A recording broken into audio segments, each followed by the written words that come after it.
50,000 people used to live here. Now it's a ghost town. If those words held any meaning to you at all, then congratulations! You wake up every day with chronic bone aches. Call of Duty is a series that requires no introduction. Even those that have barely touched a gaming console are fully aware of the first-person shooter that's made quite the reputation for itself. In recent days, its acclaimed popularity has turned into a sort of notoriety instead, with most of its fanbase now swearing off of the games for good. Well, only to return weeks after a new release, but I digress. What can't be denied, however, is the death grip that the older games held on the industry back in the day. From early 2007 all the way to late 2012 was considered the golden age of COD. It was a time when Infinity Ward and Treyarch were going band for band with the annual releases of their two Goliaths, Call of Duty Black Ops and Call of Duty Modern Warfare. While I could ramble on about both of these titles for hours, today we're going to focus on Modern Warfare. To be more precise, we're going to see if the first game really was as fantastic as fans claim it to be. This is going to be a campaign-only video, so keep in mind we'll be focusing on the story and levels more than anything else. But before I begin, I feel like I have to preface that this video is purely subjective. These are all my opinions that you may or may not agree with, and that's okay. Please, do not send a bomb to my house. I promise you don't like a character or a level that much. Furthermore, if you're new to the series, I implore you to play the games if you have access. They're pieces of art that were created back in a time when developers actually had love and passion for what they created, and the game is just fun as a whole, so please, check them out whenever you can. Back on topic, Call of Duty 4, better known as MW or Modern Warfare 1, was a literal game changer when it released. It was the first game to ever bring first-person shooters to a, you guessed it, modern time period. You don't count Rainbow Six Vegas. Before this drastic decision to make the game more in line with, at the time, current events, most of the COD games were geared towards experiencing the past. So if you wanted to play a first-person shooter, then you'd have to be a real big history nut, because your only big options were Call of Duty 1 through 3, which were all games based during World War II.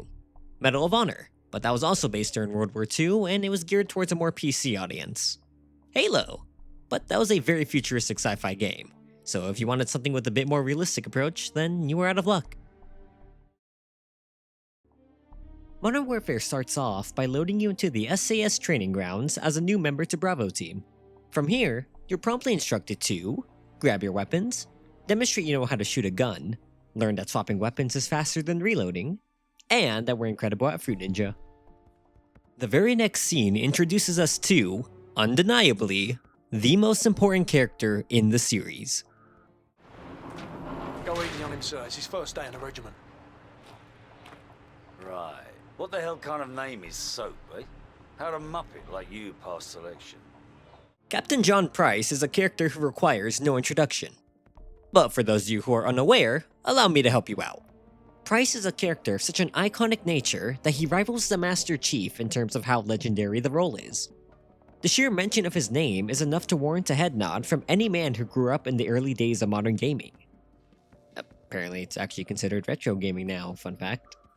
Honestly, Price's influence alone could arguably be a cause for men suddenly joining the military. Hell, even I wanted to. But I was also like 5, so. With introductions out of the way, Price tells us we're the last member who still needs to run the Gauntlet. It's a close quarters combat scenario with a 1-to-1 scale of the cargo ship we're going to attack. Your goal is to complete the scenario in under 1 minute, but if you're up for the challenge, you can try and beat Gaz's score of 19 seconds, or Infinity Ward's score of 15 seconds. It's actually really fun to do, and I spend way too long trying to beat Infinity Ward's score, which I have done a few times. After demonstrating to Price and the rest of the Bravo team why we were the selected Muppet, he lets us know we've ranked up from trash to rubbish. And he also explains the objective of our first official mission as Soap McTavish, a name we'll do well to remember. Before we continue, it should be noted that by this point, Infinity Ward were no strangers when it came to captivating their audience. Having already created 2 previous Call of Duty entries that, while not nearly as talked about in today's time, were very big deals in the early 2000s. So much so that Call of Duty 1 and 2 were created in direct opposition to EA's Medal of Honor series. Yeah, can you guess who won that fight? Yet even with all that confidence and fan support behind them, there was one major issue. Everything that Infinity Ward had created by this point were World War II stories. Even if they had to get original for some aspects of COD 1 and 2, they mostly had a set script that they were able to follow, such as events that had already transcribed or dates of infamy that they could reference. And most importantly, a war where the winner and loser had long since been decided. But they no longer had that luxury with Modern Warfare.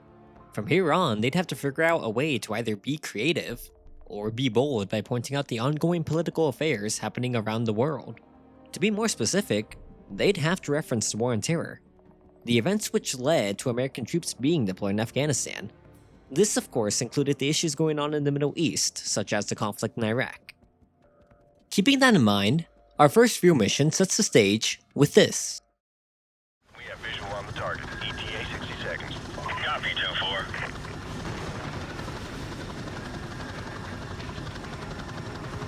30 seconds, going dark.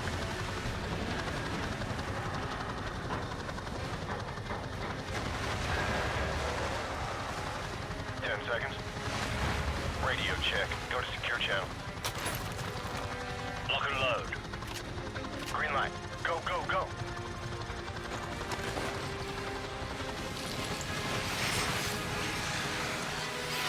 Weapons free. It's a scene that's so gorgeous yet so simple, it leaves you stuck there in awe. Not only were the set pieces from the first 3 COD games to MW such a night and day comparison, but the role you played in all of this was perfect. There's something magical about knowing your character was no longer a random soldier, but instead, you were now part of the Special Forces. That knowledge, provided with the fact that Soap never speaks, gives the player the unknown luxury of a clean slate. Soap at the time was simply whoever you envisioned him to be.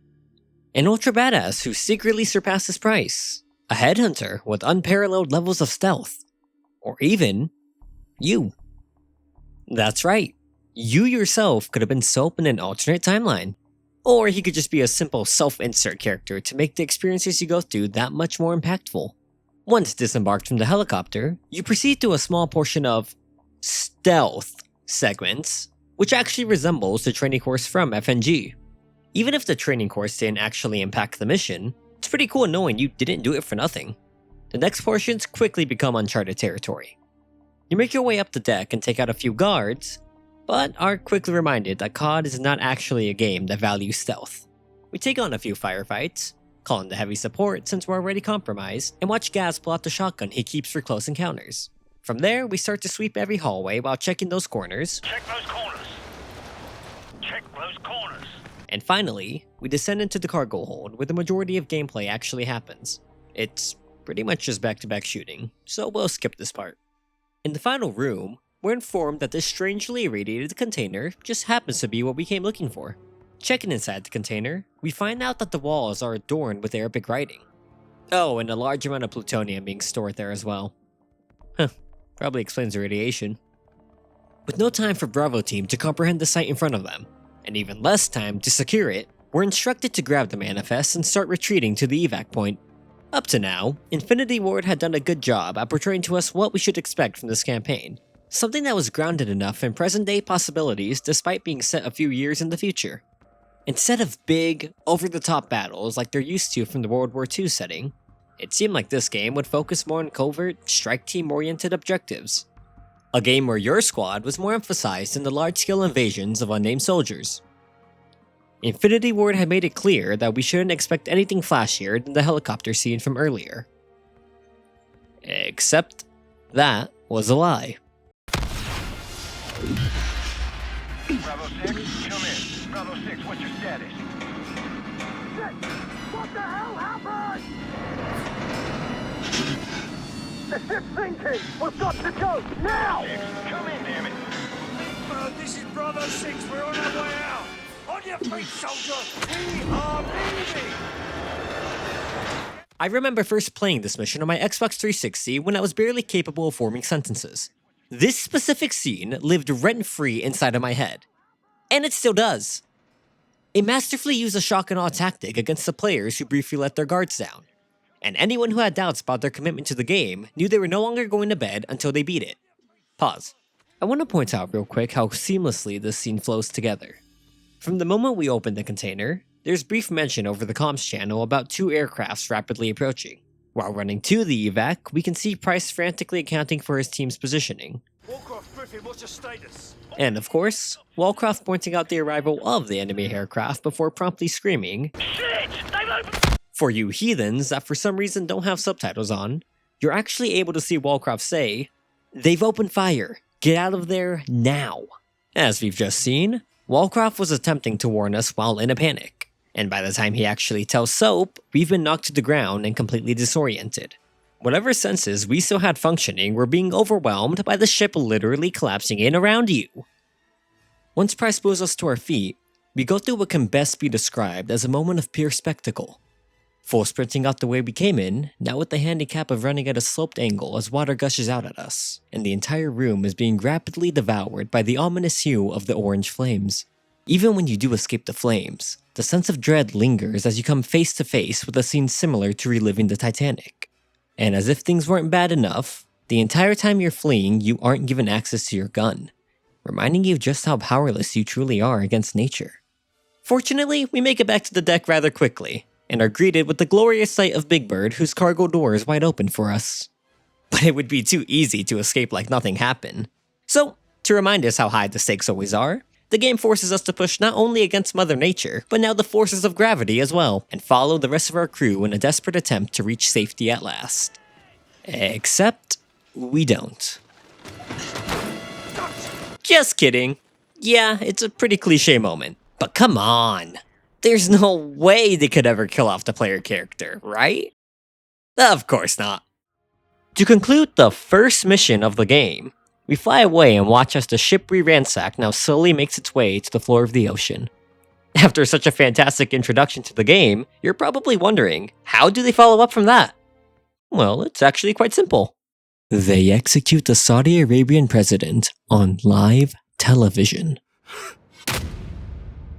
Hey, remember when I mentioned that Infinity Ward would either need to get creative or get bold from here on? Yeah, well, it turns out they chose both. While the real-life Saudi Arabian president was never broadcasted being executed, as far as I'm aware at least, there were some real-world tensions going on with the relations between the US and Saudi Arabia.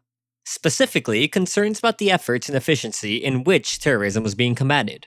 As mentioned before, the war on terror was a really prominent subject at the time of Modern Warfare releasing. While Infinity Ward weren't directly referencing any issues, nor events of past or present, they made the realistic approach in claiming the events going on were things that could happen.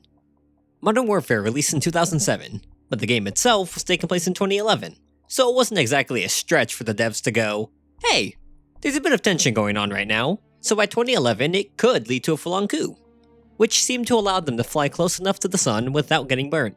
It's a good thing Infinity Ward never caused any controversies. The following mission puts us back into Soap's perspective. Bravo Team is in the midst of a rescue mission in Russia for codenamed Nikolai, an ultra-nationalist defector who's been feeding us intel from within. It's also at this point where I realize I've forgotten to mention a very crucial point of the game. The plot. We're told in the first few seconds of the campaign that there's an ongoing civil war happening between those loyal to the Russian government, known as Loyalists, and those hoping to bring back the glory of the Soviet Union, dubbed ultra-nationalists. Meanwhile, in Saudi Arabia, the former military leader Al-Asad has successfully led a coup against his country. He plans to bring down the West by procuring weapons from the ultra-nationalists, whom Al-Asad offers assistance with taking over Russia. Okay, recap over. Back to Bravo Team. We arrive in Russia where we stealth as optional our way through a valley, eventually coming into contact with a man named Kamarov. We learn that Kamarov is in command of the Loyalist forces currently fighting in the nearby village. M21's on the other side of the hill. The rockets have killed hundreds of civilians in the valley below. Not so fast. Remember Beirut? You're with us. I guess I owe you one. Bloody right you do. We're never actually shown or told at any point what happened in Beirut, which was always something that bothered me. Nowadays though, I'm actually glad Infinity Ward didn't show this. While it's definitely a throwaway line that doesn't have any actual value, it provides us the sensation that this world doesn't revolve around us. Sure, in reality it does in a way because we're the protagonist, and the events of the story are only able to move forward based on our actions. But when you remove that factor, the force that is the main character, what are you left with? Ideally, a world. A believable world, with believable characters, conflicts, and consequences. We established not too long ago what the conflict is. But what of its consequences? The answer to that? The ultranationalists are gaining a large foothold in the area and now have access to ballistic weaponry. Without those two criteria being met, a character like Kamarov wouldn't be able to work. There'd be no motivating factor for him to help us, let alone a reason for him and the Loyalists to exist in the first place. But even with those two criteria being met, that doesn't require Kamarov to provide us assistance or information. But this line, this singular mention of Beirut that we're completely unaware about, fills that role of the motivating factor. It's what drives Kamarov to not only assist, but full-on trust Bravo team. It shows us that these characters, this world, and even this conflict have long existed before our existence. And presumably, it would still be going on even without us in the picture. We don't know about Beirut because we don't have to know. The only thing of importance from it was the outcome of Kamarov now owing us a favor. And with that, all criteria are met that show why this unimportant piece of dialogue helps establish the connection between Bravo team and the Loyalist forces.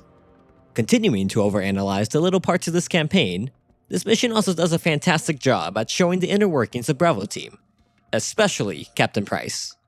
As the level progresses, Kamarov keeps coming up with excuses in order to coerce us into helping his mission further. And every single time, Price makes it abundantly clear his patience is running thin, reminding the man that we're there purely for Nikolai.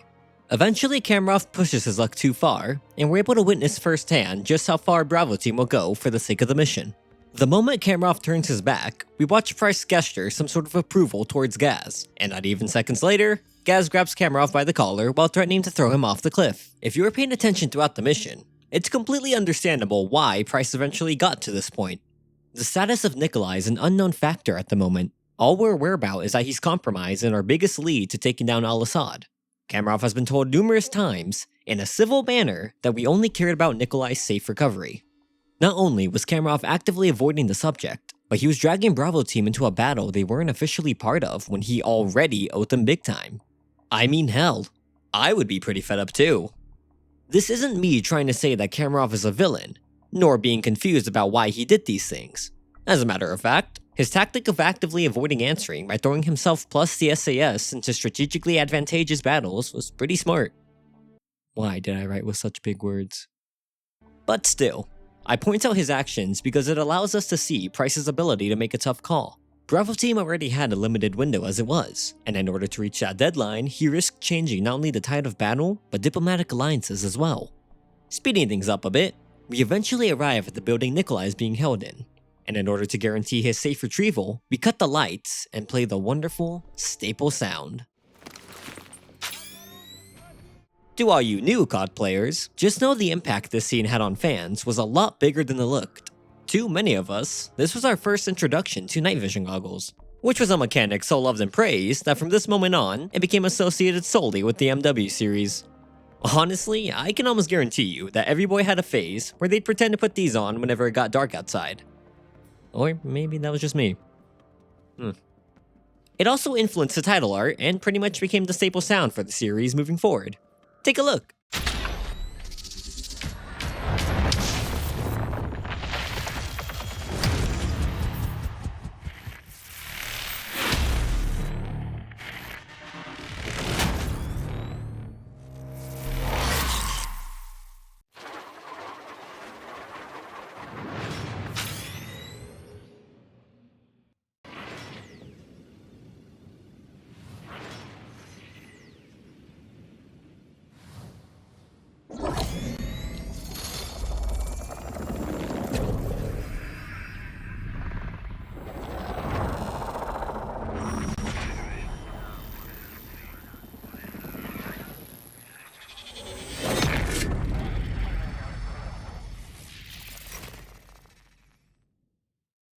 Anyway, we clean house on the guards inside, find Nikolai backed into a corner, and promptly lead him safely to the chopper.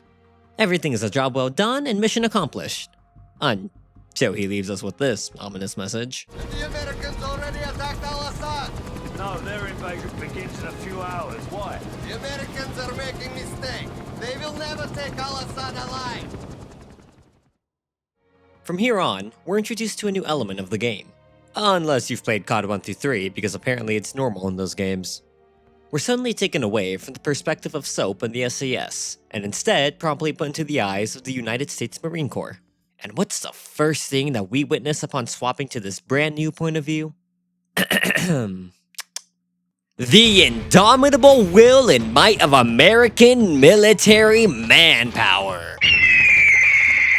If you were anything like I, alongside most other young boys and girls were at the time, this made you feel patriotic as hell. I don't care if you're American or not. No sane person in their right mind witnesses this scene, hears this music, and doesn't feel like invading a foreign country with the goal of capturing a terrorist leader. But come on, like that would ever happen. Truth be told though, I personally feel like this mission, Charlie Don't Surf, doesn't have anything worth overanalyzing. The Americans are officially sent into Saudi Arabia to find and capture Al-Asad, aka the big bad from earlier who was responsible for the execution of President Al-Fulani. We start off by storming a safe house where Al-Asad is supposed to be, clear all the rooms, and then realize, hey, our target isn't here. We're then informed that he must love the showbiz because he's once again being broadcasted on live television. Quickly shifting plans, we head to the nearby TV station, fight our way through as per usual, and eventually breach the room he's supposed to be in. But guess what? We find out he's once again not there. He's not here. It's on a loop. Broadcast is recorded. Now, I know I said there wasn't anything worth overanalyzing in this mission, but it turns out I'm a massive liar. I joked about the American military in the beginning of the perspective swap, but the way that the game handles and portrays them genuinely makes me feel like I'm part of some greater battle. Where the SAS operations are more covert and meant for small squads like 4 to 6, the USMC allows you to see what being deployed to an active war zone would realistically feel like. I mean, don't get me wrong, it probably wouldn't be as over the top with an armada of helicopters all flying in at once, but if you really pay attention, you are able to see which areas reality influenced.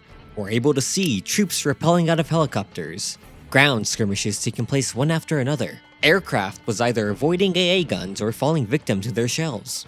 While it hooks you in with the blockbuster levels of action, it spoon-feeds you enough bits of realism that you might stop and consider, is this really what it's like? On top of that, once you're actually deployed and become part of that larger battle at hand, you'll notice really quickly that your squad mates are, for the lack of better terms, not special. They're not single-named, important characters like Gaz, Kamarov, or Nikolai. Instead, they're real, randomly named and ranked individuals such as Campbell, Edwards, Hamilton, and the list goes on. Is the American side of the campaign the only time we see unimportant soldiers like this? Absolutely not. As a matter of fact, we can see them as early as FNG. The reason I highlight them here, however, is because this is the first time we're shown troops fighting and dying alongside us in a relatable setting. With the old COD games, it wasn't hard to chalk up the deaths of friendly troops as historically accurate. Moments that were pivotal, but something that was before our time, with heroes who are now at peace. To clarify, I'm not saying you're a terrible person if the death of your AI squad mate doesn't upset you. I was barely a sentient kid when I first played. Do you think I was throwing down my controller in tears because I watched a bunch of ones and zeros sacrifice their virtual lives? What I'm trying to get at is that this is the first time, in a sense, that we've witnessed firsthand what the soldiers of modern day were dealing with. Yes, you had news outlets covering the war that was happening in Iraq. And yes, you had movies that portrayed these very same conflicts in similarly dramatic ways. But those pieces of media always focus on the victories of the American military. Rarely was it they had to come face to face with the harsh realization of just how easily a life is taken on both sides of the battlefield. How some soldiers would throw away their lives just to get their comrades a bit closer to the objective. And yeah, for a normal, sane person, you don't really pay much attention to these things. After all, you're there to play a Call of Duty game, not contemplate philosophy and think about current world affairs. But AI companions have become so common in the gaming space that it's overlooked how relatable swapping to a modern time period actually was. One more small, but somewhat important detail I forgot to mention, which doubles back to my Living World conversation from earlier, is Griggs. You briefly meet him after breaching and clearing the TV station as he and a separate squadron link up with yours. Where Lieutenant Vasquez and the USMC have presented themselves as a ruthless, direct show of force throughout most of the mission, Griggs introduces an unexpected element. Humanity. Yeah, score 1 for military intelligence. It would have been easy to portray the entirety of the USMC as a faction that's all work and no play. and there would probably be no complaints about that. But introducing a character like Griggs reminds us that these NPCs are based on real soldiers who were actively deployed. The importance of his humorous dialogue was to strengthen that feeling of relatability. When something goes wrong, the first instinct for a lot of people is to make a joke out of that failure. It's a coping mechanism to keep spirits high when everything else has gone wrong. In this case, the Marines were dealing with what was technically a failed mission, and Griggs trying to keep the mood from falling any further is similar to situations we've all been in while under stress. It's just a nice little reminder that beneath all that training and intimidating personas, the Marines are just guys trying to keep the world a better place. Similar to Charlie Don't Surf, the next few missions are mostly just a badass display of American military. We're given the position of War Pig, aka one of our pinned down tanks and native assistants. So we're hoisted back into the shoes of Paul Jackson, this time joining our squadron and charging headfirst through turret fire. This mission is mostly gameplay based, so there's not much to talk about, but I would like to go over the set piece anyways. I'm not quite sure what it is that makes this mission so special, but there's just some sort of unspoken charm to it. Maybe it's the way the set pieces are presented. A war-infested city at the edge of dusk, yet the illumination of the flames provides the impression of an early dawn. Or it could be the size of our team making this feel like a grandiose assault, which is further enhanced in night vision mode by the armada of friendly IR lasers all pointed at the enemy. Hell, maybe I just thought it was really cool that the game gives us an RPG, which not only projects itself into the sky, dive bombs the 3 tanks we're tasked to take out, but also gives us a cool little camera screen to watch it all through. I fucking love the Javelin. Eventually, after a bit more cover-to-cover action, taking out an AA gun, and then watching our air support provide us a free display of pissed-off Americans, we call in the engineers to fix up War Pig as we get a good night's rest. In the meantime, we jump back to the SCS who are going through a pretty rough time. What the bloody hell is that? Incoming missile. Hang on!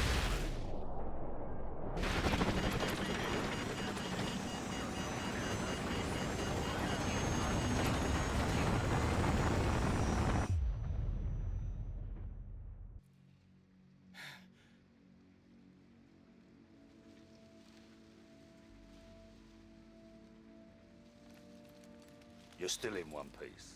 Get up. Come on, we need to get moving before the search parties get here. Hunted is this game's perfect example of stealth is optional. From the very get-go after you come to your senses, you and the rest of Bravo team sneak through enemy territory and take cover in a nearby building. It's here we witness a man being held at gunpoint by some ultranationalists. The game allows you to stay silent and watch as he's executed, or you can take action to your own hands and save his life. Either option leads the player to the same outcome.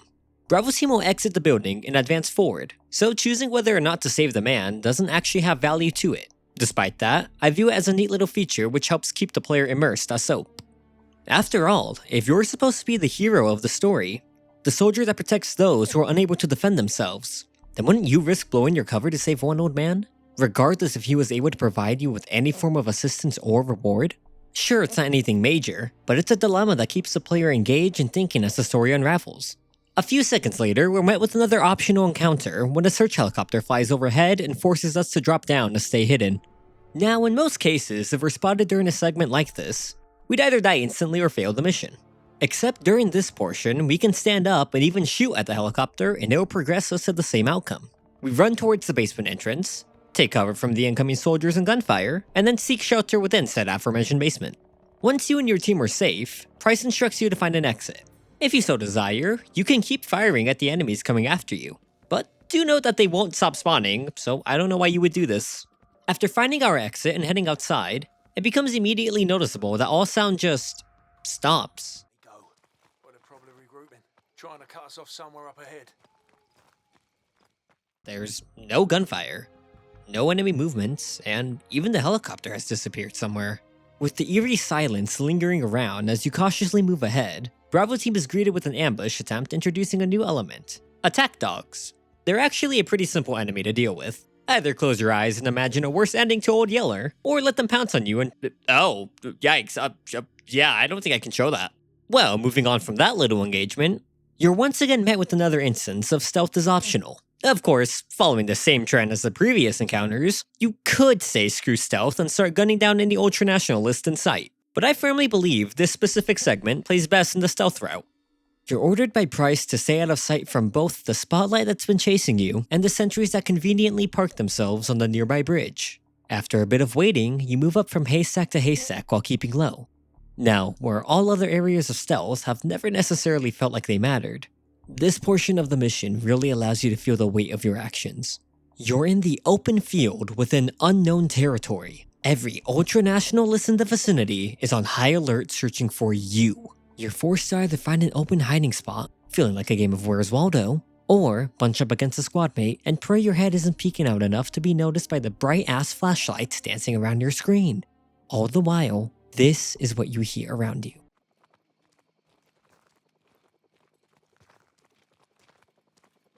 No music, just footsteps and the faint beat of a soon-to-be dead man's heart.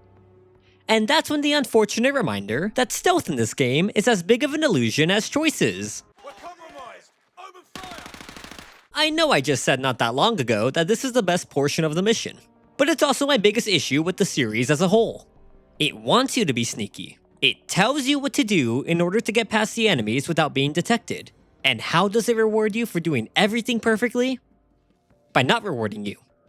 By giving you the same outcome as if you decided to throw a grenade from the very beginning. I understand that a stealth approach wouldn't have made sense for this level's ending, but if they had allowed us past this portion undetected and just had the helicopter turn around and spot us like it did earlier, I would have been a bit happier with that outcome at least. Instead, I have to question every time if it's a scripted event or if I'm just fucking up somewhere even after 18 years of this game existing. Oh my god, it's been 18 years. After that final stealth as an illusion moment passes, we fight our way through a greenhouse, get pinned down by the same goddamn chopper, and then haul ass into a barn. Inside the barn, we find some conveniently placed Stinger missiles and decide to give the chopper a taste of its own torment. Once that's done, we leave the barn just in time to be informed that an AC-130 has entered the airspace and is offering us their assistance. Now, for those of you familiar with this term, it either sends your body through a nostalgia trip like Ego from Ratatouille, AC-130 in the air. UAV online. or the mere mention of those numbers and letters together fills you with dread and PTSD. For everyone new and uncultured, the AC-130 is a gunship so powerful that it could probably evaporate low-populated countries off the map in a matter of minutes. I mean, it's literally just an unfair declaration of militaristic supremacy, and it guarantees strikes fear into the hearts of those against it. Still don't believe me? Let's pause real quick. Put yourself into the perspective of a kid playing this for the first time upon release. For some, it might have been their first introduction to video games, let alone the military and what they're capable of. Now, imagine watching this.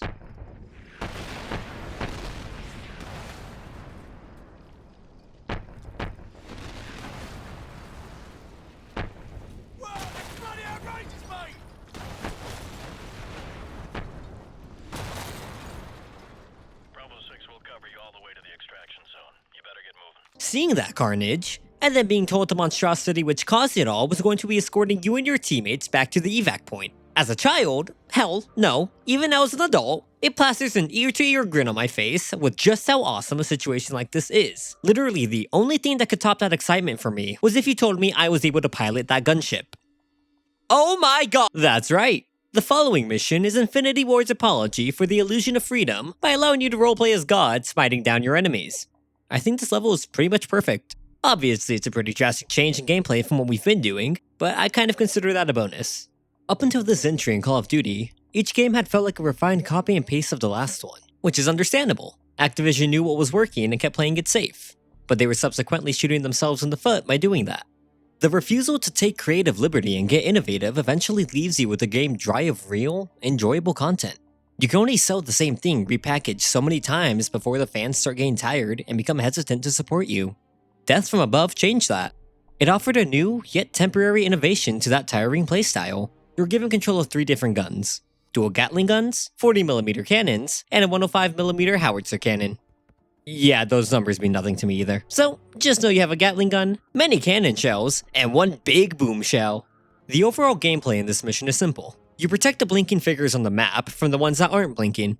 That's it, that's literally the whole mission. But, in typical Kitsune fashion so far, I want to draw attention to the small, technically unimportant elements that make this scene pop. While you're striking down everything with a pulse in your crosshair, the rest of the crew inside the gunship can be heard conversing with one another, as well as commenting on many of your attacks.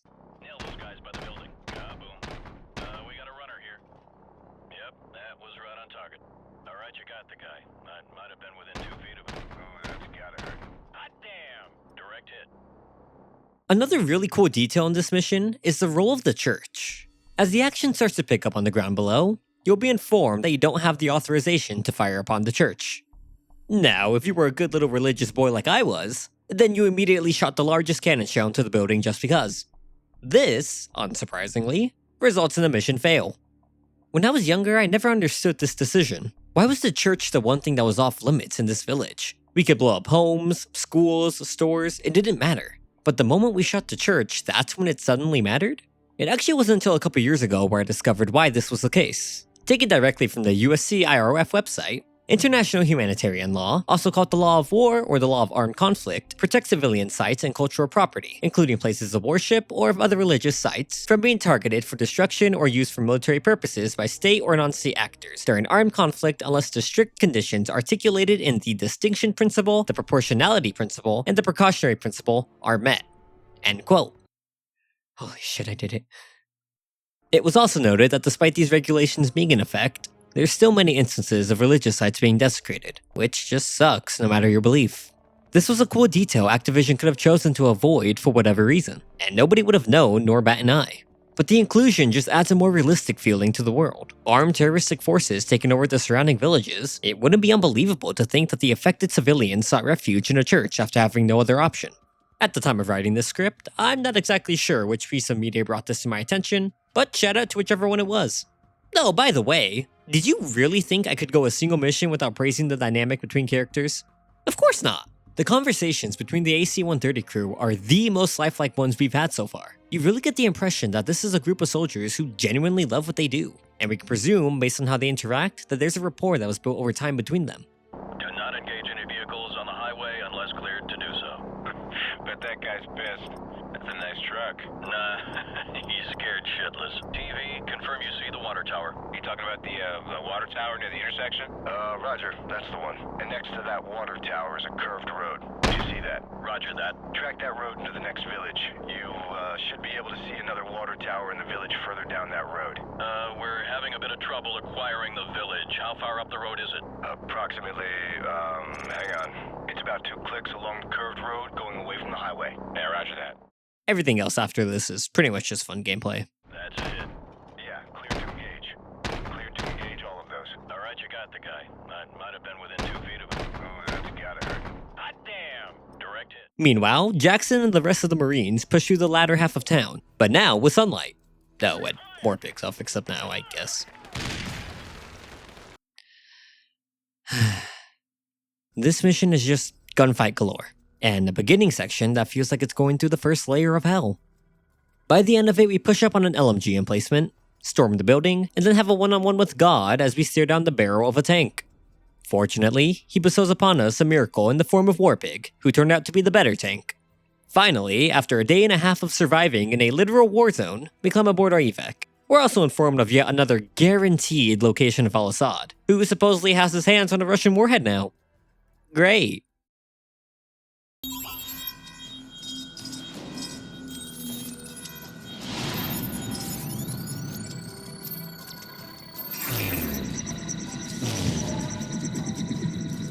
Marines, we have a possible fix on Al-Asad in the capital city. 1st Battalion is en route. Intel gathered by SAS indicates that Al-Asad may have a Russian warhead. Speed is critical.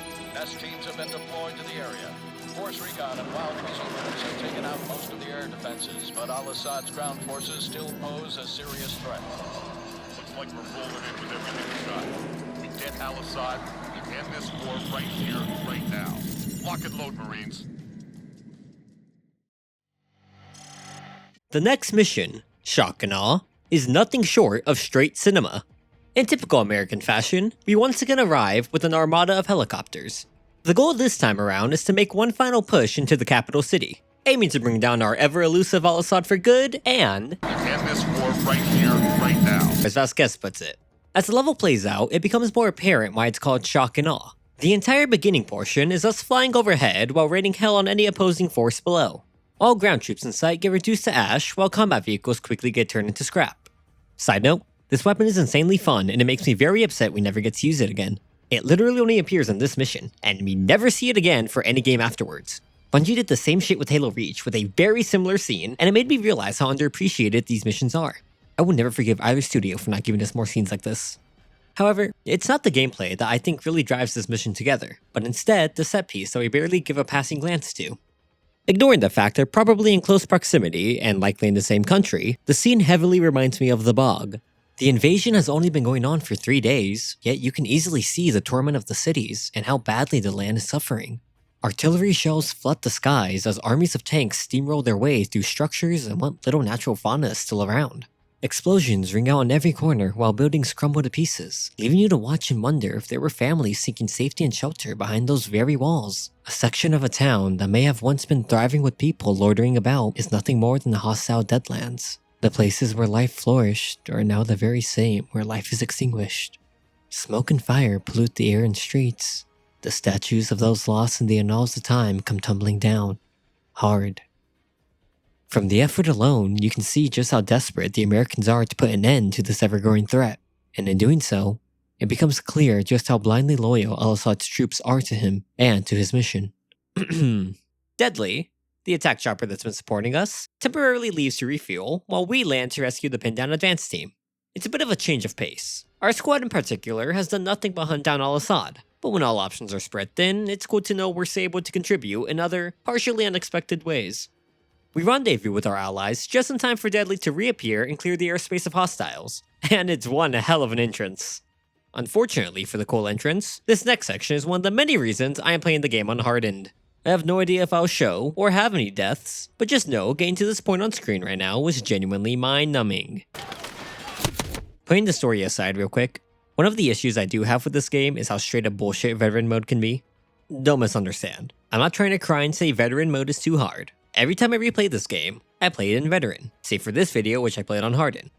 In veteran mode, sometimes even hardened, the missions start to get to a point where there's just way too many enemies to handle alone. Sometimes I can rely on my team to help me out, but moving up is borderline impossible until there's no enemies left to shoot at you. Obviously, the simple solution would just be kill every enemy from behind cover and then move up, right? Well, that's pretty much impossible due to the fact that they keep spawning until you move up, leading you into the hell I call the veteran loop.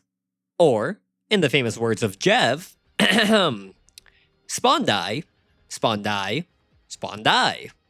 Anyway, now that we finally made it past this section, we push up to the LZ where we're once again given access to my precious Mark 19. And the unfortunate part? Well, Command informs us that SEAL Team 6, yes the very same that assassinated Funny Hat Guy, just discovered that earlier mentioned warhead inside Al-Asad's palace. And even better, nobody knows if that thing is armed or not.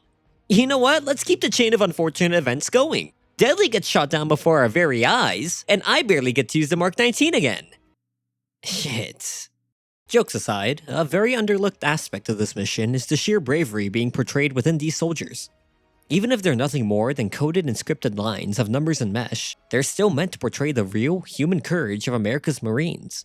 To be straight up told, hey, not saying it is, but if that nuke does actually go off, you are so fucking dead. And your response to that is, Roger that. We know what we're getting into. I immediately think you are the coolest people of all time, and I'm glad you're defending my country. This is the aura and hype moments they talk about in the Bible. Infinity Ward back in 2007 understood how to do this better than most professionals today. Sorry. Professionals. With barely a minute given to us, you grab Corporal Pelayo,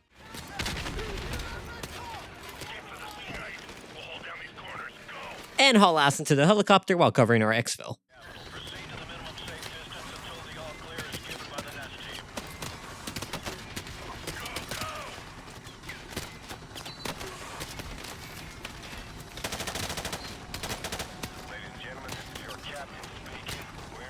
And just like that, another successful mission accomplished. U.S. forces be advised. We have a confirmed nuclear threat in the city. NEST teams are on site and attempting to disarm. I repeat, we have a confirmed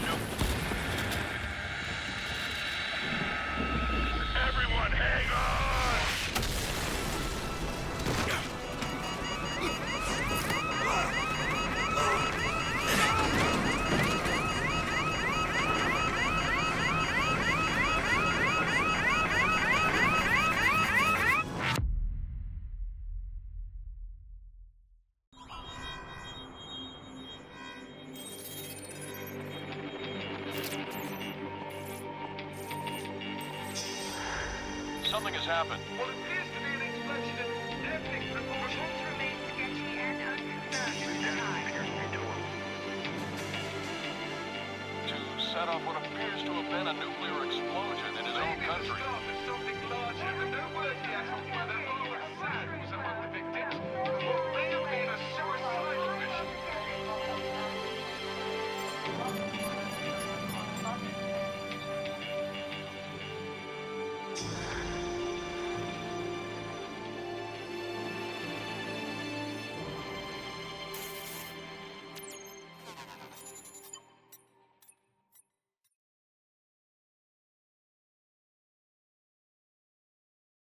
He actually did it. Just like that. In a matter of seconds, 30,000 soldiers, 30,000 lives, extinguished like they were nothing. Like the Marines weren't the Op 4's boogeyman for the entire first half of the game.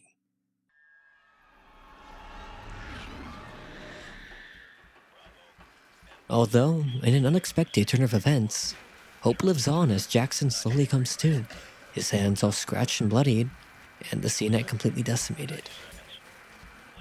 In the background, we can hear various radio chatter with code phrases being passed along, and mentions of nuke or nuclear being tied to those phrases. But what little hope he might have kept seeing Jackson wake up starts to slowly vanish as the city comes into view. Heavy winds blow radioactive dust, and buildings that once towered over us succumb to the same fate as everything else. We fall out of the sea night and endure what little pain we still can. Forcing Jackson to his feet and moving forward, we can spot Corporal Paleo. Our noble efforts to rescue her now in vain as she lays crumpled on the ground, coughing up blood. A bit ahead, we see the once stoic Lieutenant Vasquez wobbling towards the cloud. No orders, no acknowledgement, just a man desperate to understand as his body gives out, plummets, and his lungs cry out for a breath of fresh air. A beg that wouldn't be answered. Around us, the city lies in complete ruin, the only god in miles being the giant cloud that looms overhead while casting judgment across the land. If you listen hard enough, tuning out the faint whimpers and the eerie winds, you can hear the laughter of children as you pass the playground. Maybe it's the spirits of the poor, innocent souls that were snuffed out in an unfair game. Or maybe it's Jackson's life flashing before his eyes, simple times of playing on a playground flashing through his mind.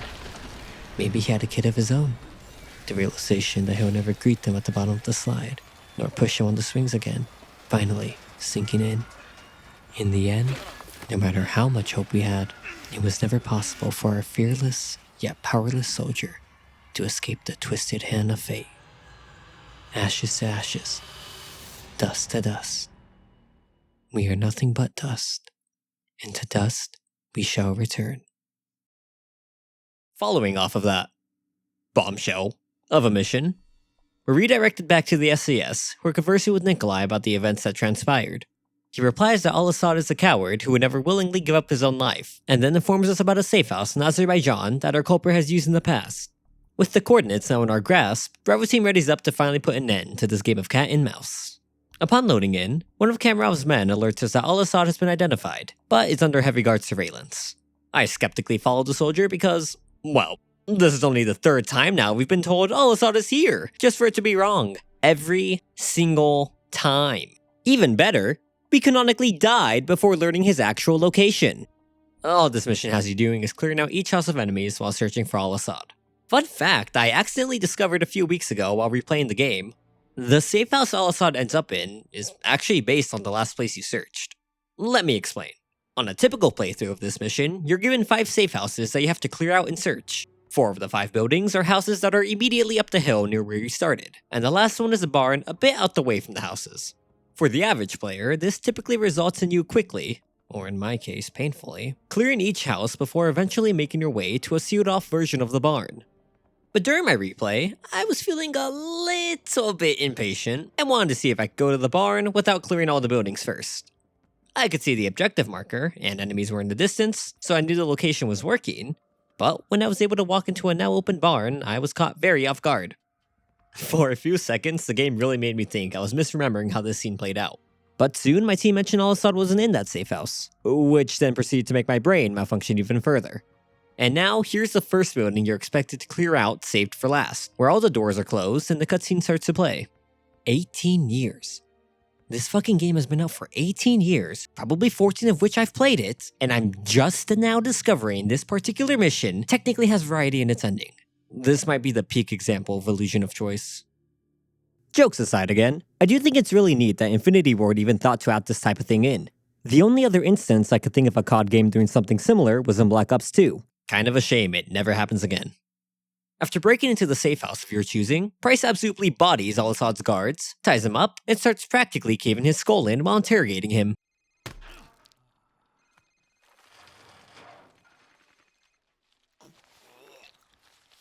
Sir, it's his cell phone.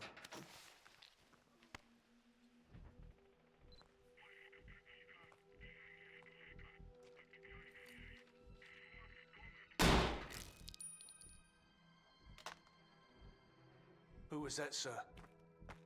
Zakhaev. Imran Zakhaev.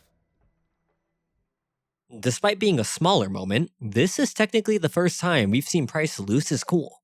He's a man all about making threats, and very likely keeping them if he ever had to, but he's also calculated and doesn't seem to react very emotionally.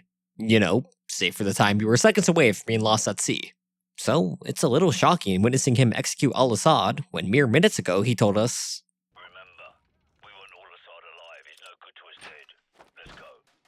it causes the player to scratch their heads in an intrigued confusion. What could that phone call have possibly said? Why did Price seem so upset about the name Imran Zakhaev? Who even was this Imran Zakhaev that is so important the entire screen had to fade to black at the reveal? I mean, hell, it's a moment that was directed so well even Soap wasn't sure how to react. The interrogation was what it was. Not proud of it. Not ashamed either. But the moment the phone rang, the interrogation became something else. That name, Zakhaev, changed everything. Cost Al-Asad his life. It was a twist so unexpected that it left the player hungering for more. Up to this point, everything was easy to follow and understand. But with the stakes no longer heightened and the supposed main villain dead by our hands, where does the game even go from here? That's where our next mission comes in. And oh boy, can I not wait to talk about this one. Actually, quick side note while we're still on this mission, Al-Asad was killed in a similar fashion to how he killed Al-Fulani. Tied up and shot in the head. Karma's a bitch, huh?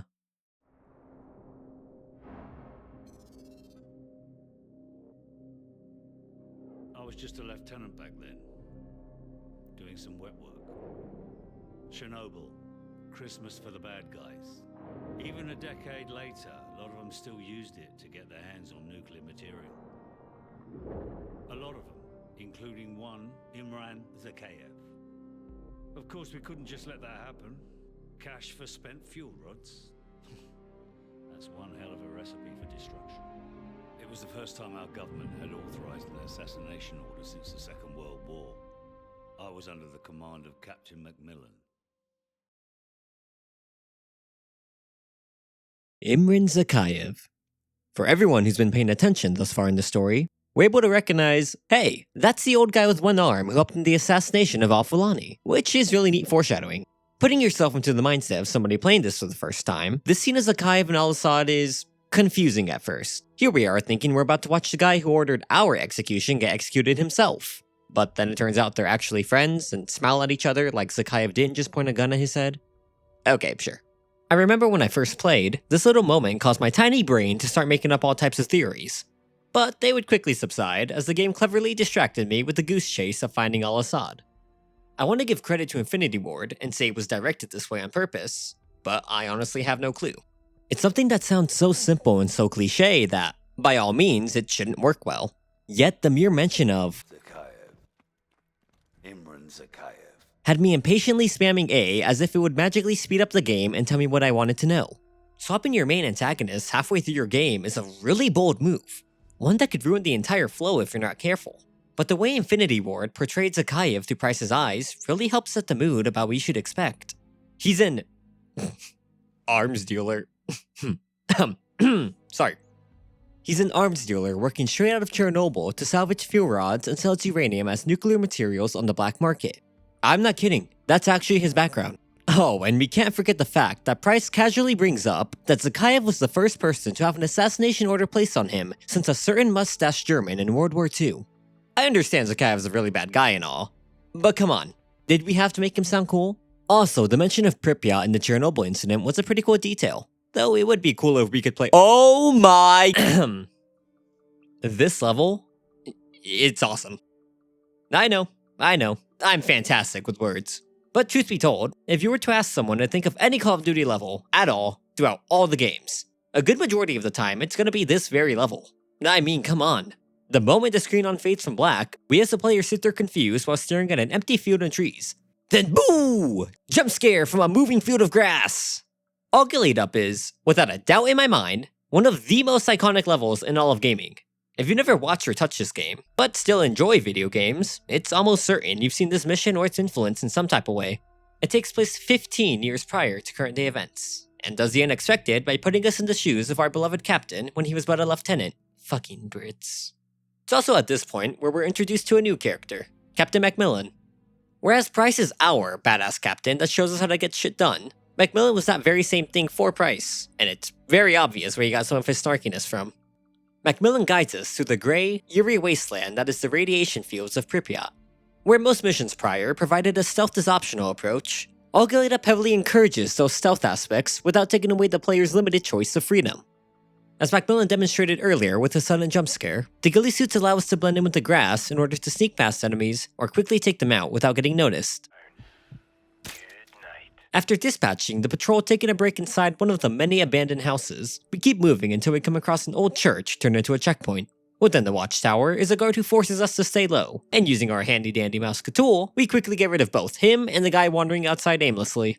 Afterwards, we move inside the church and are quickly commanded to hold position.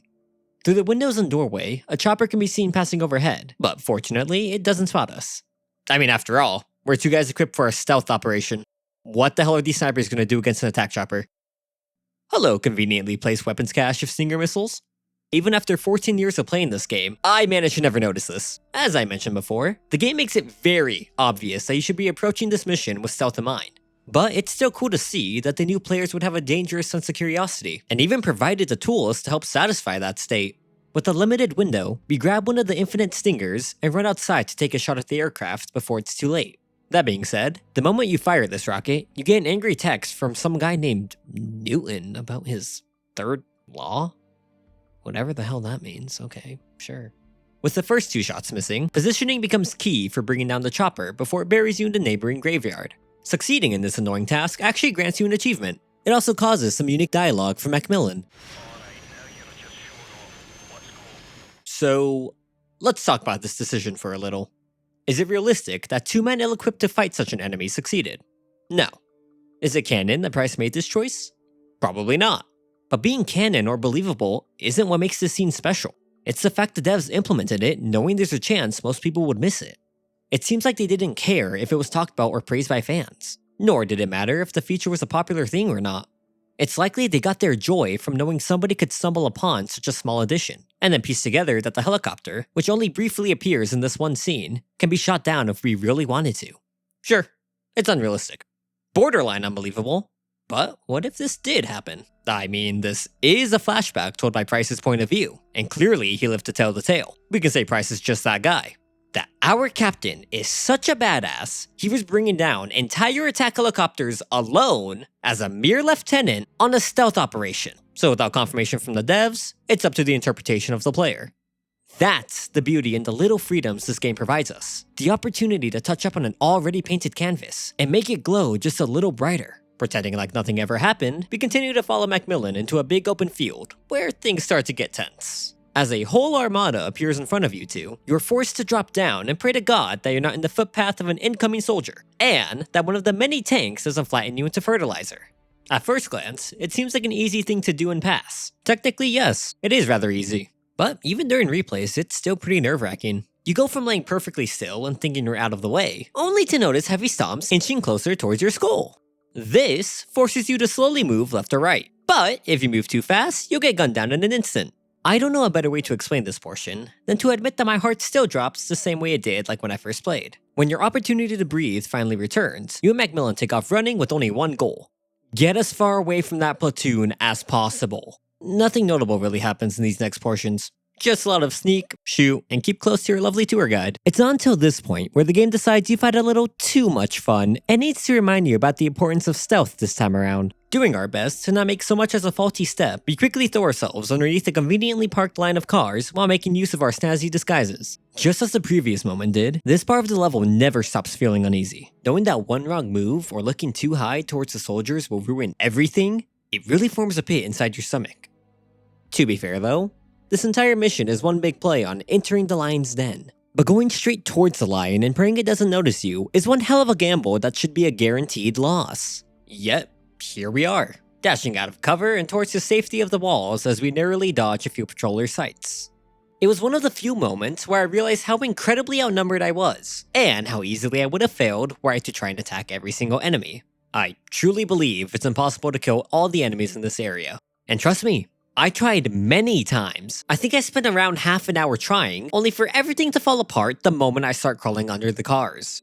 There's just so many. That was close. You lead the Chernobyl life, Lieutenant. Move. Well, I guess I made this portion pointless. During our leisurely stroll with Macmillan, we run into a stray dog who Mac recommends leaving alone. Little does he know, these little shits used to ruin my game, so I gladly put two between— Hey, what's that sound? That doesn't sound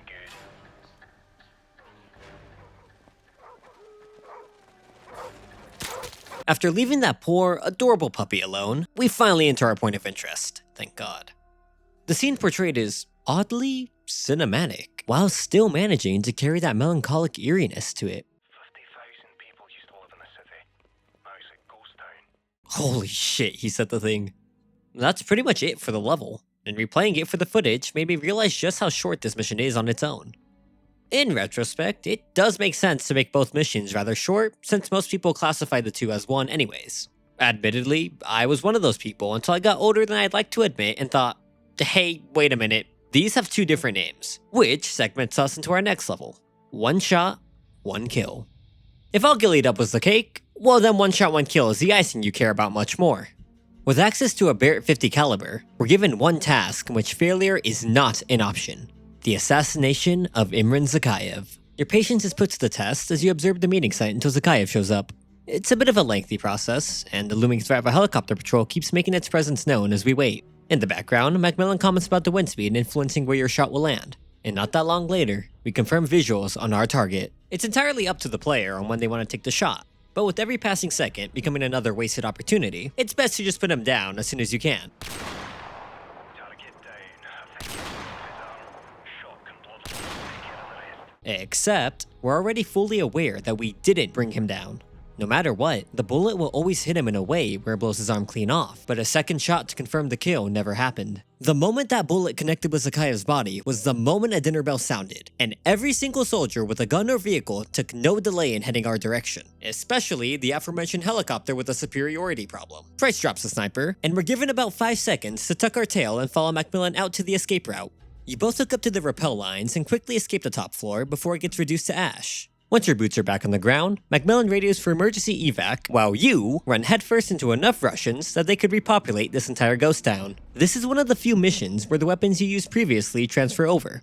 So if you were carrying the default loadout, then you could use the M21 to your advantage by picking off enemies at a distance. But if you were equipped with the Stinger missile and your silenced USP, well then you probably deserve this fate. We managed to avoid all of the gunfire somehow, and take temporary refuge in an apartment complex. Price and Mac cut through the bedrooms and windows while hastily moving in silence towards the rendezvous point. Eventually, we reach the exit and are greeted by the most humbling of welcoming committees. So, like any good neighbor, we advocate for the Second Amendment and show them firsthand our firearm collection. Immediately after, one of the helicopters jump scares us and reminds us just how deep in shit we actually are. With no convenient Stinger missile this time around, Macmillan directs our gunshots into the engines of the aircraft, and after mag dumping the entire damn thing, it finally goes down. We watch as Macmillan turns around to try and look cool, but gets rudely interrupted by a desperate missile barrage. Oh, and, you know, the hunk of flying metal crash landing straight towards us. You both run away in order to avoid being crushed or sliced, yet Macmillan manages to injure himself badly enough that you have to carry him all the way to the exfil. How? While the path isn't set out for you in one straight road, using basic navigational skills, context clues, and half a brain cell, you're able to find out where you need to go pretty easily. That being said, you also need to account for the fact that you're pretty much rendered useless while carrying Macmillan. So if a group of enemies approaches you, then you need to quickly place him down in a spot where he can shoot at them. It's admittedly a little tedious, but the fortunate part is that he can't die or take damage. Honestly, you can just let him sit there and wipe everyone out for you, but I don't know why you'd choose that over just running. The next few minutes play out this way, save for the one part where you're forced to put him down so you can clear out a room. Speaking of this room, I don't know why, but every single time I reach this section, ever since I was a child, it's always taken me at least 3 to 4 attempts to actually clear out the room itself. Bad gamer or something, I guess. I don't know, I feel like I'm the only person that has this problem.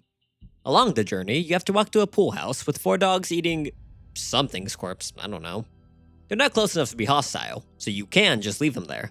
But sometimes I do wonder what would happen if I just... Right outside the pool house is when you finally arrive at the extraction point. Macmillan tells you to place him in the very back against the bushes so he can provide sniper support. And this is where that bundle of claymores and C4s you've been wondering about finally comes in handy. You're given a grace period to set up every piece of explosive that you can conjure up. Once that's finished, it's time for the impossible task of finding a good spot to prepare for the non-stop fighting. Now that we've finally arrived at the end of the mission, I'll go ahead and give my honest thoughts now. I don't know how other people feel about this level, but I have a special name for it every time I replay. Oh my fucking god, it's this part already.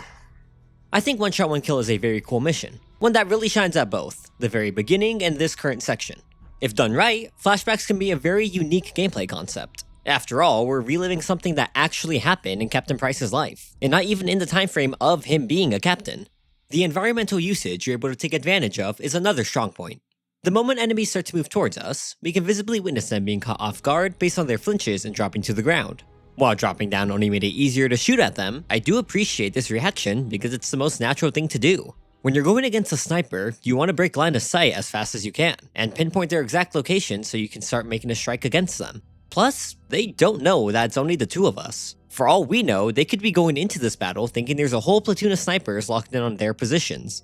Speaking of things I appreciate, remember the dogs from the pool? Yeah, well apparently they'll come out and start attacking everything in sight the moment they hear gunshots. I really want to say I noticed this when I was younger, but during my replay I reacted like I've never seen it before, so that's up to you I guess.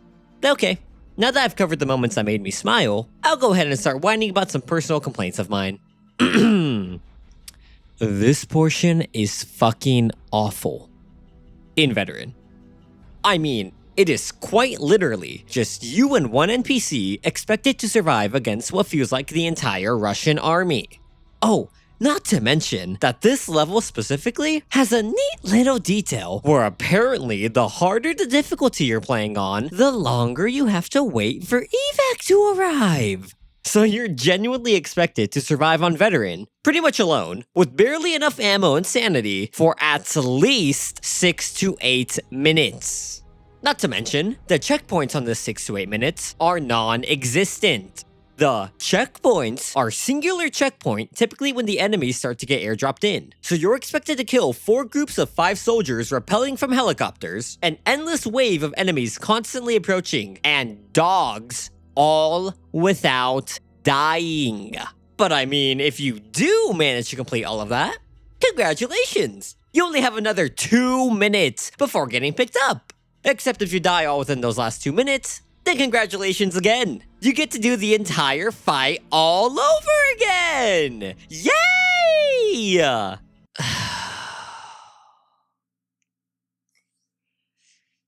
You genuinely cannot convince me that there are people that like this mission on Veteran mode.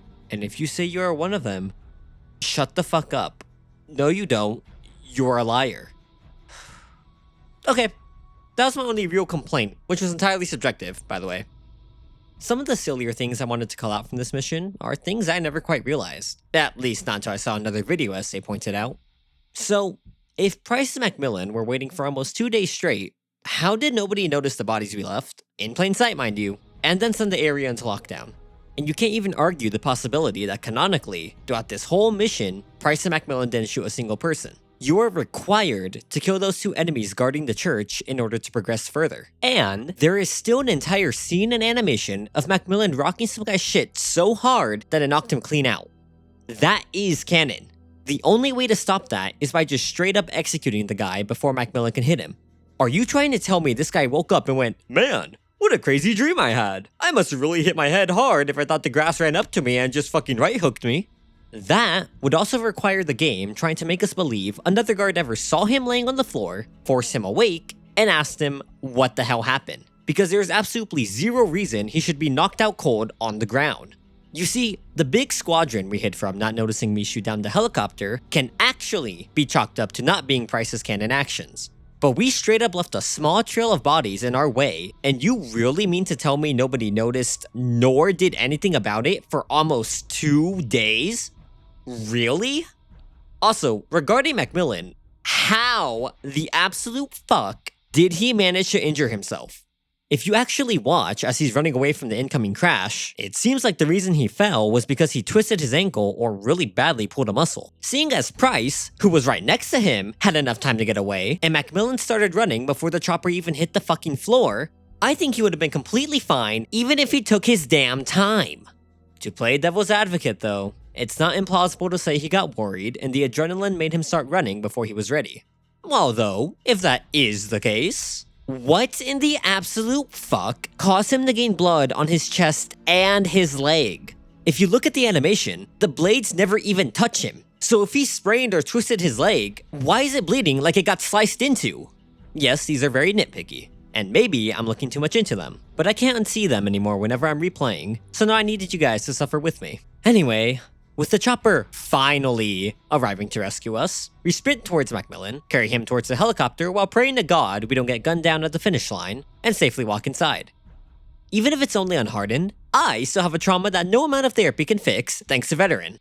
As the Ferris wheel fades out of sight, and we catch one last look at our now burning sniper's nest, we transition back into present day.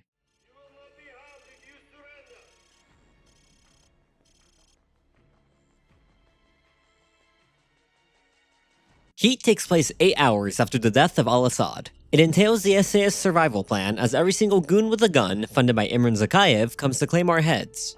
With whatever defenses could be thrown together, the plan is to hold the village for as long as we can until evac arrives at the barn. Taking a position in the church tower, we get a bird's eye view of the overwhelming force cautiously making their way uphill, right towards our last known position. It's a tense few seconds of silence before Price cuts in with one of the best shouts I have ever heard. There's just something about the raw passion in Billy Murray's delivery which makes me feel demonically inspired. Seeing the row of allies beneath you, and knowing there's even more beyond your sight, it all comes together to really help sell the idea that this is a desperate last stand. Watching explosions ring out beyond the dense population of trees in front of you, and then adding to them using the cache of RPGs at your disposal. When following up from a level where you felt almost powerless near the end, well, it comes to you as a euphoric relief. Eventually, our position gets turned into a mortar hotspot, which then forces us on the retreat. With the ultra-nationalists closing in on us, we fall back to our next line of defense, the minigun of a crashed helicopter. This is the part of the level I believe most of my joy stems from. Oh boy, and let me tell you, after the bullshit I dealt with in One Shot One Kill, mowing down wave after wave of enemies while ripping their transports out of the sky is exactly what I needed right now. Unfortunately, that time does get cut short since they're overwhelming you, I guess. I would personally let myself die, man. That minigun, whatever. Falling back into the nearest house presents you with 4 claymore detonators to be used in any order at any time. You don't actually need enemies to be in its blast radius, but there is a huge sense of satisfaction when you do let them crowd up and blow them sky high. Following the chain of unfortunate events, it was only enough to temporarily distract and inconvenience them. So with no other option left, we finally make a full retreat towards the barn. On the way back, we're informed about some tanks making their way towards us, so Price tells us to grab the conveniently placed javelin inside the barn and handle it. The task itself is very easy. The difficult part is staying alive long enough to blow the tanks up with a storm of bullets flying directly at you. We hold out for as long as we can at the barn, and when our evac finally arrives, it doesn't. We're told the landing zone is too dangerous to grab us from, so they suggest a solution, picking us up at the lake in front of the gas station. The spot that's further than even the church we started in was. Fucking fantastic. So, remember all the shit I just finished complaining about for One Shot One Kill on Veteran? Yeah, well, forget about all of that, because I hate this level even when I'm not on Veteran. This has, without a doubt at all in my mind, got to be the worst higher difficulty level in the game. The beginning portions are good. They're fun, they're exciting, and who doesn't love a big team battle? But now you've once again sent the entire Roman Empire worth of men after me. And instead of expecting me to survive for another 8 minutes, you expect me to run across the map within 4 minutes? Entering the AI's line of sight is already a nightmare. But for this mission in particular, if you're outside of cover for more than 2 consecutive seconds, your screen is permanently red or you're likely loading your last checkpoint. It's this one. This is the one mission that breaks me every time I replay this game. Honestly, I can't even give you a good guide on the best way to get to the new landing zone. Personally, I bombard them with airstrikes, run left whenever the game decides to let me be, and then live in that pipe like I'm Mario for the next 3 minutes. Oh, not to mention the endless grenades which are lobbed at me as if I'm playing fucking World at War again. To save you the endless hours of me screaming in pain and dying of mental agony, we finally make it to the landing zone and watch as it opens up to reveal our lovely American hero, Sergeant Griggs. So if you were paying attention during shock and awe, you could actually notice that Griggs wasn't with us that entire time. While a majority of the troops were caught in the explosion, Griggs' unit was far enough out of the blast radius that they weren't affected by the EMP and the radiation. Presumably, he was alerted to Bravo 6's discovery and execution of the real Al-Asad, so with his mission technically complete, it provided the opportunity to assist the SAS on bringing down Zakhaev, a plan that leads us into our next mission.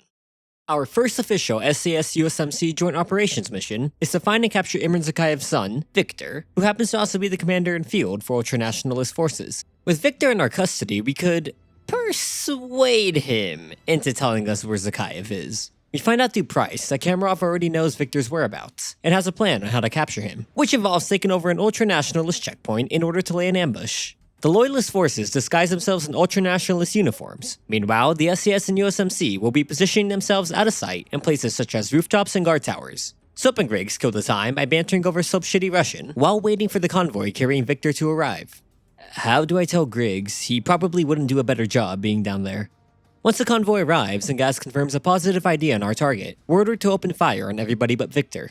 It goes surprisingly well. The ultranationalists start scrambling once they realize they're being deceived, and we successfully render our target's vehicle immobile by sniping the driver. Except, if there's anything we've learned so far during this campaign, it's that the Zakhaevs are annoyingly persistent. Victor, likely figuring out we need him alive, uses that to his advantage by taking control of the vehicle and driving it straight into our watchtower. The fall renders Soap and Griggs temporarily incapacitated, and Victor uses that opportunity to run like hell towards the rest of his forces. Once Soap gets back on his feet, we start an intense chase through the armed streets of a nearby town, one we can assume was forcefully evicted. My one gripe with this level, even if it makes sense based on how it ends, is the fact that we can't shoot Zakhaev at all.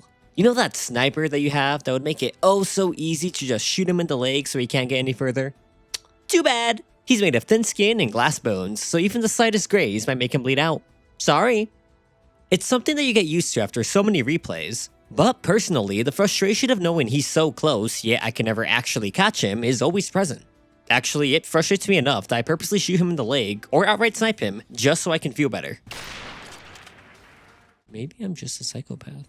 A neat feature about this level is that we're assisted by Vulture 16, an American helicopter who keeps track of Victor for us while also providing real-time callouts. Following the trends of things I didn't quite pay attention to, it kinda shocked me when Vulture 16 said something along the lines of, "Tango's behind you," and I turned around to, sure enough, 2 enemies trying to flank me from behind. I'm starting to think I've never actually played this game. We round the corner into a field of death as the apartment complex ahead of us is lined up with heavy machine gun emplacements. Fortunately, we have a really big gun of our own.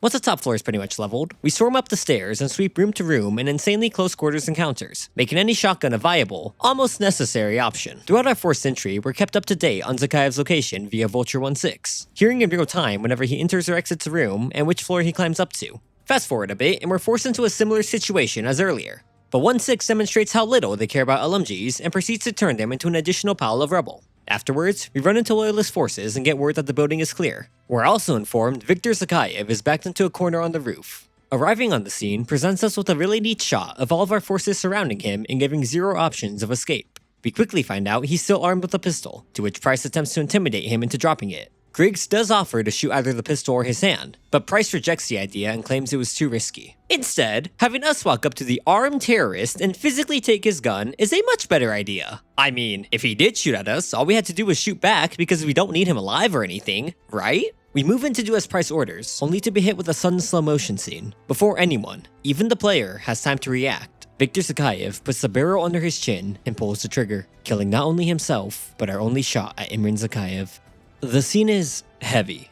After everything we just went through, it still ended in a miserable failure. Even when Price radios for baseplate, it's the most frustrated we've ever heard him. The type of frustration where you can't even bring yourself to sound angry. Gaz, on the other hand, vents that frustration for everybody, angrily stating how we're out of leads. Price immediately shuts him down and claims that Zakhaev isn't the type of man to let such an event go unanswered, and that we'll have our biggest lead soon enough.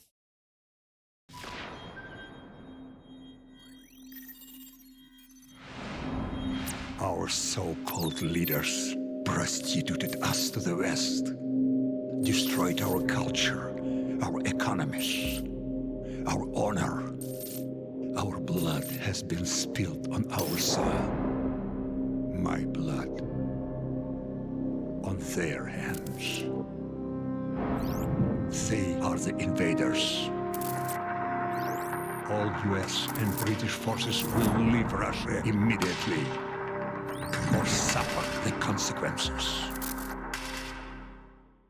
Exactly as Price predicted, Zakhaev didn't let the spilt blood of his son go unanswered. We learned that he managed to take over a Russian missile silo, and is already threatening to bomb the UK, America, and any other nation that may try to oppose his actions, unless our forces leave Russia immediately, essentially proposing an ultimatum. Choosing not to listen to a word he tells us, we begin our infiltration mission to ensure the issue ends before progressing to a point of no return.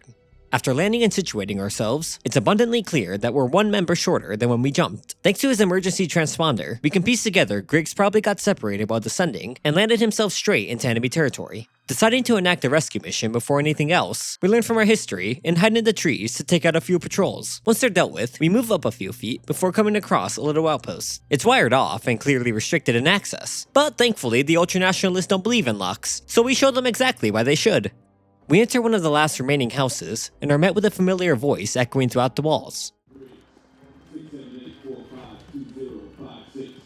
Sweeping the rest of the house yields us no results aside from the one room all the voices are coming from. From the way Griggs keeps repeating his name, rank, and service number, we can infer that he's currently under interrogation. If you didn't know, according to Article 5 of the Geneva Convention, you're actually obligated to give out those 3 pieces of information in the event of being captured. It's why you may hear it in older war movies. Or, my favorite example, the one terminal in Halo Combat Evolved detailing Keys' interrogation. Keys, take up. Captain, service number 01928-19912-JK. You will not have me. We breach the room, quickly take out the 2 guards, and move closer to free Griggs where he thanks us? Time. I was starting to think you guys were gonna leave me behind. That was my first thought, but your ass had all the C4. You alright? Yeah, I'm good to go.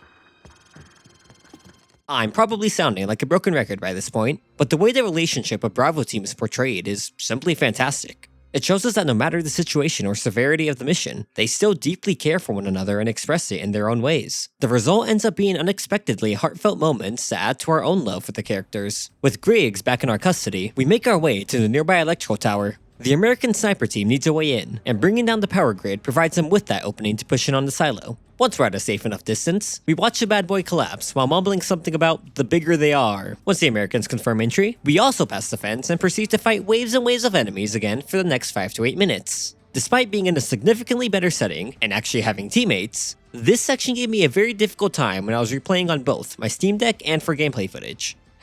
But I'll just chalk that up to being a bad gamer or whatever.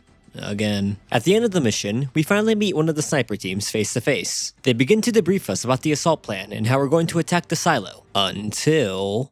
What the hell is that? We got a problem here!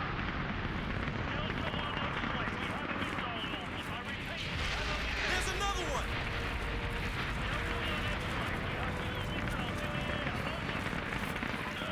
Roger, Bravo 6. Our satellites are tracking them now. Get your team inside the facility and retake the launch control center.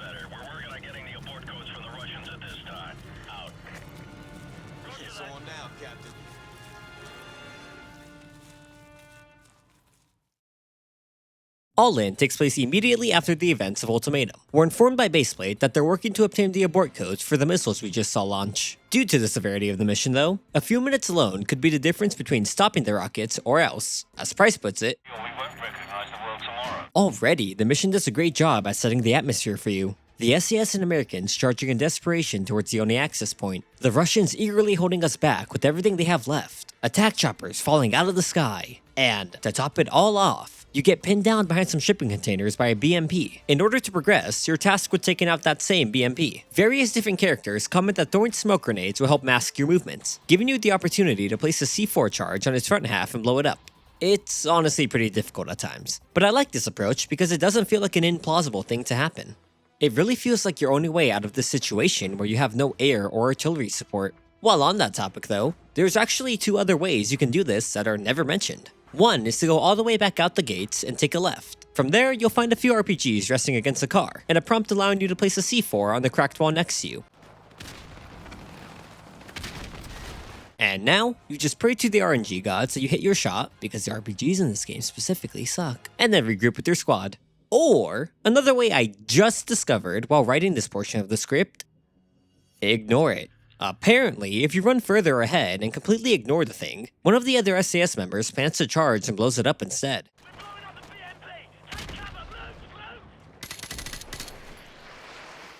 It's really nice to know I struggled countless times in this one section for absolutely nothing. We push up the right side towards the open silo gates, only to be confronted with 2 more fucking BMPs, Jesus Christ! Just like before, the expected course of action to take these armored vehicles out is dodge and weave, lob smoke grenades, and pray you can run away fast and safe enough after placing the C4. As you can probably guess, I have a special name for this mission in Veteran as well.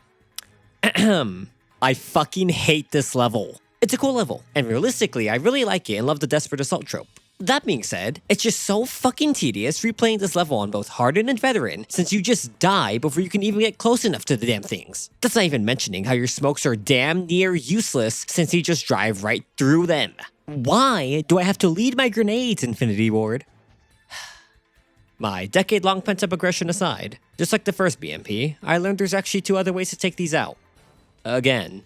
The first method is pretty similar to the RPG outside the wall. If you run all the way to one of these 2 hangars on the left or right, you can find a few RPGs inside to help keep your sanity intact. Or make it worse if your rocket decides it doesn't care. Additionally, something I once again discovered while writing this part of the script, you can just straight up find a javelin. Remember how I specified that you're supposed to push up on the right side after taking out the first BMP? Well, I mentioned that because the game starts yelling at you if you try to push up on the left.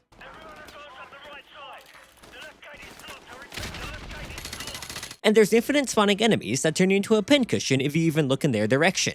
With that in mind, I'm a stubborn little shit who's looking for intel, so upon me making it to the closed gate, I decided to walk up the stairs that enemies kept spawning from. Imagine the different emotions I felt when I laid my eyes upon this shit. I think I went through all 5 stages of grief in the span of 5 seconds. I hope speedrunners alike are happy about this discovery. Honestly, this might be known information. I'm probably the one just learning this. Once you clear the area of any hostiles, more American strike teams move in to assist while our main team begins sawing their way into the facility via the vents. From here, we attach ourselves to the rappel and descend into the final stretch of the game. To ease the loading time into this level, we're shown the facility's layout and get told by command that they've located the war room, the place we'll be inputting the abort codes. However, good news is sure to be followed by misery, so command makes it very obvious that they still haven't secured the launch codes. Thanks. It's not like we need that or anything. Once we touch the floor again, we immediately start moving through the air ducts as Price gives orders to those infiltrating the security branch. We exit the ducts and start locating our way to the war room when command updates us that their Pookie Bear finally gave them the abort codes. Finally, something actually good happens. Just kidding! They couple it with more bad news. We only have 11 minutes to find the control console and stop the missiles. With anxiety now at an all-time high, we start taking gunfight after gunfight while steadily progressing through the bunker. Occasionally, the characters in command update you on how much time is left, and at one point, even the intercom goes off, which Price translates as Zakhaev deciding to launch the remaining missiles due to our interference. Who would have guessed? After some time, we're given a really cool scene of Soap, Price, and Griggs barely making it behind a reinforced door so they don't get turned to ash. It's then followed up by this gem.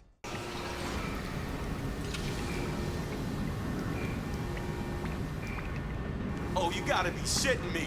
Guys, can't you make it open faster? Negative, sir. But you can try pulling it if it makes you feel better. Cheeky bastard. I'm sure I don't need to reiterate my discussion on the characters. Again. Once we're through the blast doors, we take out a few guards, head down a flight of stairs, plant a C4 on the wall, and then execute a coordinated breach with Team 3. In one fell swoop, we clear out the command center, and Price instructs us to input the abort codes. For the player, this is a little anticlimactic because all we have to do is hold F on a glowing keyboard. But in Soap's journal, it portrays how tense the situation really was a bit better. Please, forgive me for butchering this accent so badly. I promise I'm trying. Didn't give a shit about Sherlock back at Clinton Hill, and I finally paid the price. Nukes converging on 41 million Yanks, and there I was staring at distorted pulse symbols. Sitrep, 6 abort codes are 15 characters each, a language as foreign as Martian, 0 time, 0 doomfera. Sitrep in a word. Absurd. Even if it was because he didn't want to use the Lusky keyboard, suppose I should be satisfied Price gave me the order to enter the abort codes. Another good sign FNG is dead. The funny thing, I just saved more lives using a Russian keyboard than I could ever hope to with my rifles. Drawing out the Cyrillic keyboard so I don't take so long next time. What was only 3 to 4 seconds for us must have felt like a lifetime to Soap. It's completely understandable though. If you were in a situation where 41 million lives all depended on you being able to type fast enough, would you honestly say you could do it easily without panicking? Personally, I've made at least 6 different typos in this paragraph of the script, so safe to say I wouldn't be saving anybody. We get word from command that the abort codes worked and the debris is falling into the ocean. But our mission is far from over. A Marine puts on live camera feed onto the big screen in front of us and points out Zakhaev in the frame trying to escape. Gaz, likely overhearing our conversation, gives us the coordinates to the vehicle depot the ultranationalists stormed the silo in, and exactly how we're going to go after Zakhaev. We make our way there and assist Gaz plus a few Marines with clearing the area. When all the chaos stops, we load ourselves into the truck and take off into the final mission. Primary exfil point has been compromised. Proceed to secondary extraction south of bridge. Enemy presence substantial. It's just too hot, man. But room temperature? Please, a beer should be ice cold. A lager, maybe. Or a glass of water like you drink. And a pint of stout. I'm gonna have to school y'all both when we get back stateside. Yeah, well, either way, we're stopping in London first. And I'm buying. Well, at least the world didn't end. Hit it.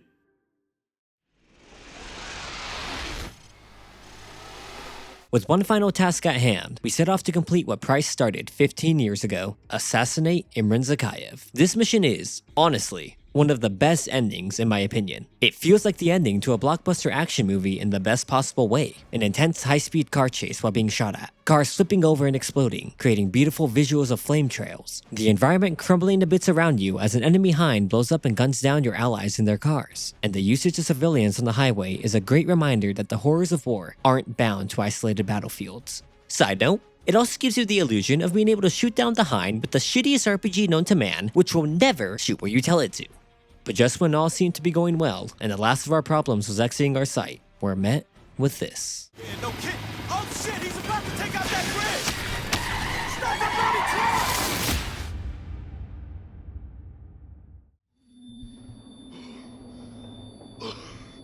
truck! The bridge isn't gonna hold! Move, move, move!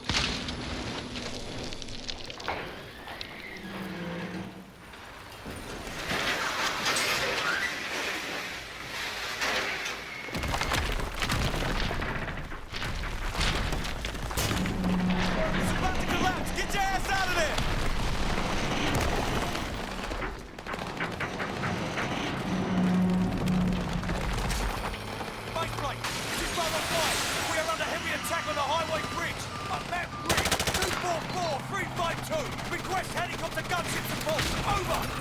Working on it. Forces in the area may be closest, but we cannot confirm at this time. Base blade out. Useless wanker! Guys, give me a sit rep on those helicopters. Captain Price! We're on our own, sir! I'm not sure if it's due to Craig Fairbass's delivery, but every single time I hear it, my heart breaks all over again. You're forced to fight against insurmountable odds as your small squadron desperately does whatever they can to survive, and your own commanders don't even attempt to bail you out. The situation starts looking more and more hopeless.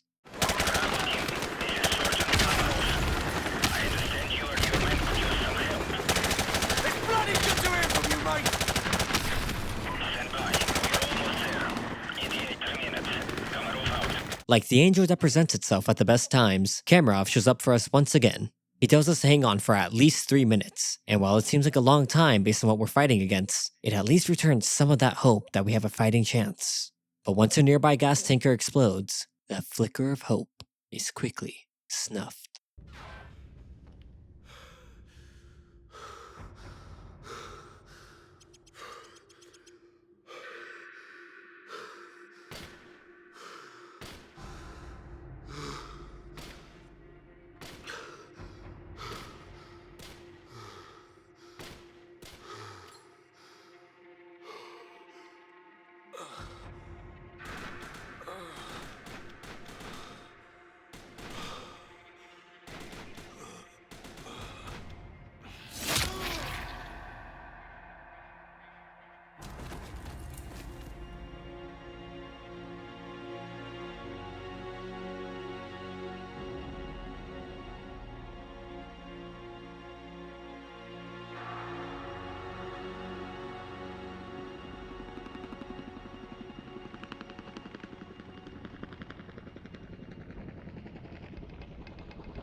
The sheet!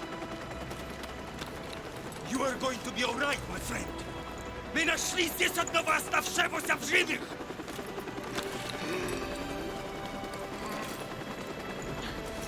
Заберите его отсюда! Быстро, давай! Мы должны доставить его в госпиталь немедленно!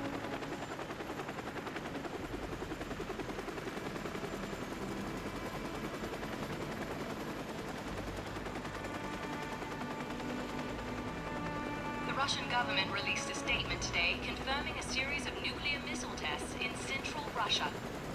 Although world leaders were quick to denounce the action, Russian officials maintain that the missile tests fell well within established UN protocols.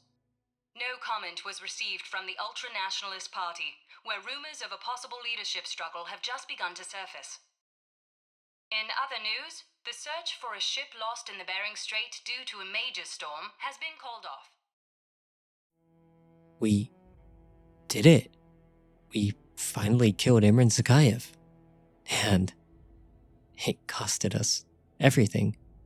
Griggs, Gaz, and even Captain Price. All lost before our very eyes. And to top things off, we hear on the news that the Russian government claimed all the events that happened as nothing more than a legal launch test. The whole operation was a ghost one, and as far as the world was allowed to know, we never existed. The tales of our characters are cemented in history, but will never be written. We're going deep and we're going hard. Surely you can't be serious. I'm serious, and don't call me Shirley.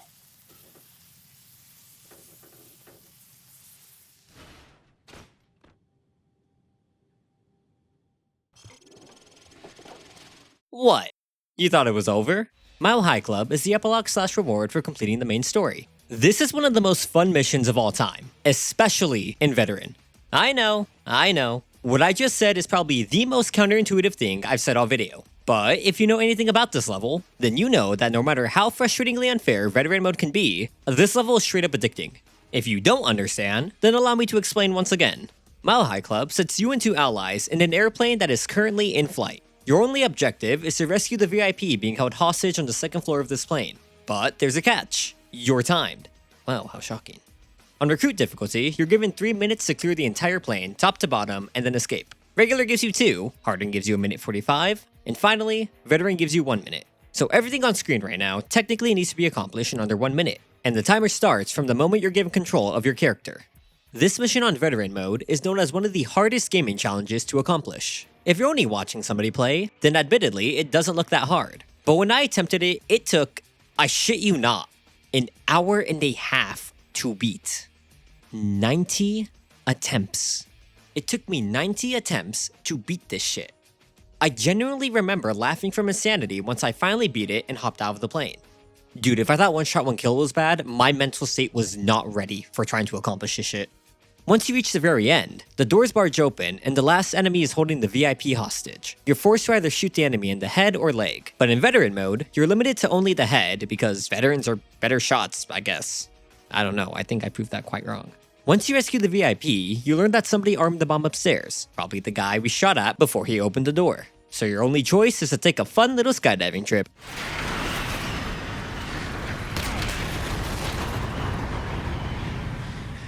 And then, we're left off with this picture. Wait, what the fuck? I don't even have the mod installed right now, I had to reinstall the game, what the hell? We're left off with this picture. And that is officially the end of Call of Duty 4. Modern Warfare. No matter how many times I replay this campaign, it manages to break my heart like it's the first time all over again. The way the game leaves off on an open-ended cliffhanger was incredible. It left you wondering if your entire team really did die. If so, possibly survived and got honored as a war hero. And most importantly, if the next game could live up to this level of hype. Despite leaning into their blockbuster action mindset, they kept the ending grounded enough to sell the belief that our team was genuinely overwhelmed, and not just defeated by the villain is mega powerful bullshit. It's a really refreshing scene to see, since nowadays companies are way too scared to let the players lose. Seeing as I've been hyping them up all day, it should come as no surprise to learn that I enjoyed nearly every character. Whether it was Gaz's cheeky demeanor or Griggs' quick quips, I felt everybody had their moments to shine, and there was hardly a named character I felt didn't get done justice in their screen time. Something I pretty much failed to talk about at all by this point is the game's soundtrack. I completely have zero clue how to describe or talk about music, so I'm gonna do my absolute best to make sure my thoughts make sense. Please bear with me. The score in this game is, honest to God, perfect. The Call of Duty franchise has always had a strong reputation when it comes to music, but this game in particular blew it out of the park. From the feeling of anxiety you get from the sinking ship in crew expendable,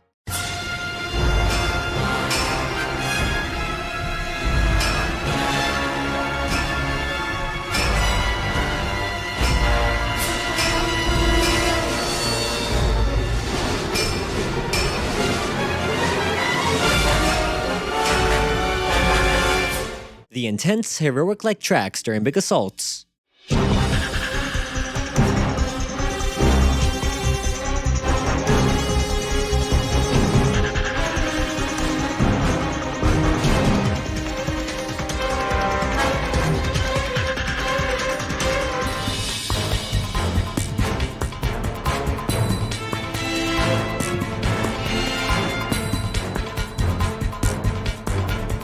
the uneasiness of being surrounded in Pripyat,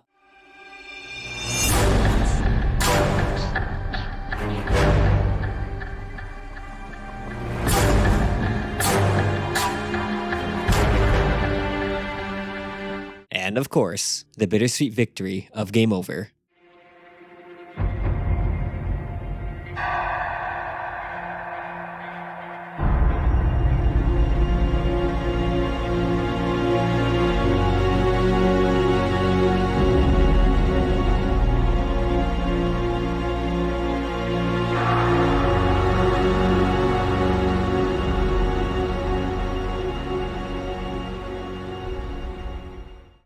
By the way, the music when you take down Zakhaev also plays during the survival segment of One Shot, One Kill.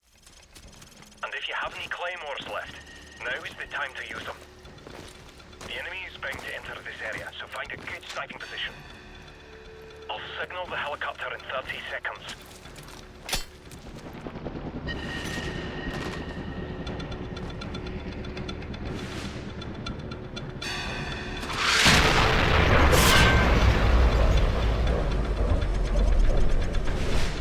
It's a a cool little thing I noticed, since both missions involve Zakhaev directly. I'd love to include more tracks and how they made me feel, but truth be told, I don't even know if YouTube's gonna allow this part of the video, so I heavily encourage you to either go listen to the soundtrack or play the game yourself.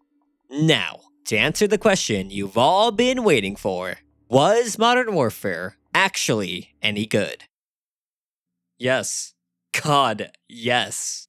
Growing up, Modern Warfare was always the weakest of the 3 games for me, but also the 3rd game is my favorite, so I feel like my opinion's already invalidated.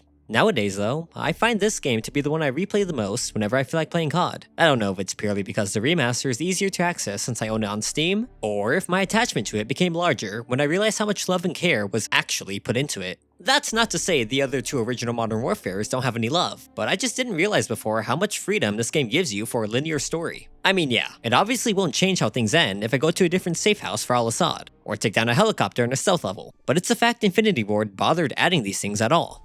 The fact they never talked about or announced any of these features leads me to believe they didn't actually care if the majority of players saw these things or not. They probably just wanted to make the world as fleshed out and logical as they could. I, of course, have my little nitpicks about the game. For example, I think the first half of the campaign can be a little lackluster plot-wise. On the American front, we're going on a wild goose chase for Al-Asad, and on the SAS side, we're not even after Al-Asad. We spend most of that beginning portion just trying to escape Russia safely. I also think the game's stakes don't really exist until after we learn about Zakhaev. We don't really get shown what Al-Asad is capable of. The only thing we actually see him do is assassinate Al-Fulani. But once you beat the game, you realize it was Zakhaev who sent that whole coup into motion. Al-Asad was just a scapegoat. As far as we know, he's a nobody. Which is why it was so effective to use him as bait, don't get me wrong, but from the audience's perspective, there's not really anything at stake with him as the villain. And it's not like these things ruined the game for me at all, but they're just things that really stuck out to me when I really started to evaluate its quality. No game is perfect though, and if these are my biggest issues with the game, then I think it goes to show how skillful the original Infinity Ward team was. Hey, if you made it this far, well thanks. I really appreciate it. If you enjoyed watching and are interested in this type of content, please leave a like and subscribe as I plan to do this with more media going forward. If you completely hated my takes and thought I made no sense, well thanks for making it this far anyway. I hope I can do you justice with a better video on a game you like. If you want to see me form my opinions live, or watch me experience the game for the first time, consider following my Twitch, twitch.tv/KitsuneAusen. There's also a link at the bottom left. Okay, my script stopped making sense, so let me know in the comments what game or anime you'd like to see me cover next, and I'll do my best to get around to it. For now though, this chronicle is officially closed.